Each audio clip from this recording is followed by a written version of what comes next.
अस्सलामुअलैकुम, welcome to सुभान health and beauty tips. उम्मीद करता हूं कि आप सब खैरियत से होंगे।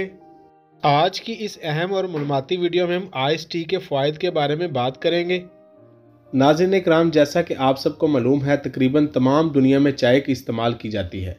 ज़्यादातर दूध वाली गर्म चाय का रिवाज है। पत्ती या मसाला जात को पानी या दूध में पकाकर चीनी शामिल करके मेहमानों को सर्व किया जाता है। लेकिन आज आपको आइस टी के बारे में बताऊंगा। नाज़रीन इकराम, वीडियो का बाकायदा आगाज़ करने से पहले नए आने वाले सभी दोस्तों से गुजारिश है कि यूट्यूब पर मौजूद हमारे चैनल सुभान हेल्थ एंड ब्यूटी टिप्स को जल्दी से सब्सक्राइब कर लें और साथ मौजूद घंटी को दबा लें ताकि हमारी हर नए आने वाली मालूमाती वीडियो आपको जल्द से जल्द मिल सके। और कमेंट में अपनी कीमती राय का इजहार ज़रूर किया करें। नाज़रीन इकराम, दुनिया की बड़ी बड़ी कंपनियाँ आइस टी को टी पैक करके महंगे दामों फरोख्त करती हैं। गर्मी से बचने के लिए आइस टी मशरूब की चिस्कियाँ बरते बरते आप भी इसके फ़ायदे से फ़ायदा उठाएं और शदीद गर्मी से महफूज रहें।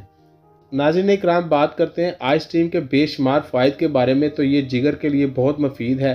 जिगर को ठंडक पहुँचाती है, दिमाग को ठंडा रखती है। जिन अफराद को पेशाब जल कर आता हो या जलन महसूस होती हो या पेशाब गर्मी की वजह से रुक रुक कर आता हो, इनके लिए लाजवाब मशरूब है और गर्मी से महफूज रहने के लिए इससे अच्छा कोई मशरूब नहीं है।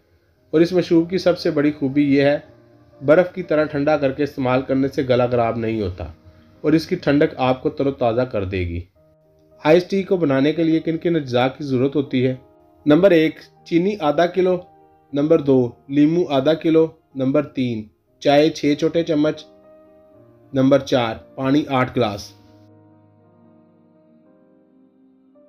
तरकीब नोट फरमा लें। पहले चीनी में आधा गिलास पानी डालकर शीरा एक तार बना लें। इसके बाद लीमू का रस निकालकर छान लें। 8 गिलास पानी में 6 छोटे चम्मच चाय की पत्ती डालकर अच्छी तरह पकाकर रंग निकाल लें और इसके बाद पत्ती को छान लें और ठंडा होने दें। ठंडा होने पर इन तीनों को अच्छी तरह मिक्स कर लें। फिर एक बड़ी बाल्टी या पतीले में छोटे छोटे बर्फ़ के टुकड़े डालकर भर दें। इसके ऊपर मिक्स किया हुआ क्वाम डाल दें। अब इसको बर्फ़ की तरह ठंडा होने दें। शीशे के गिलास में बर्फ़ डालकर आइस टी का मज़ा लें और अपने मेहमानों को भी पेश करें। नाजरीन, ये था हमारा आज का नुस्खा। अगर आपको हमारी काविशें यानी हमारे नुस्खा जात अच्छे लग रहे हैं तो हमारी वीडियो को शेयर करें और हमारे चैनल को सब्सक्राइब करें। दुआ है कि अल्लाह पाक हमारे सगीरा कबीरा गुनाहों को माफ़ करे और हर परेशानी से निजात मिले। अगले नुस्खे तक इजाज़त चाहूँगा। अल्लाह पाक हम सबका हामी नासर। अल्लाह हाफिज़।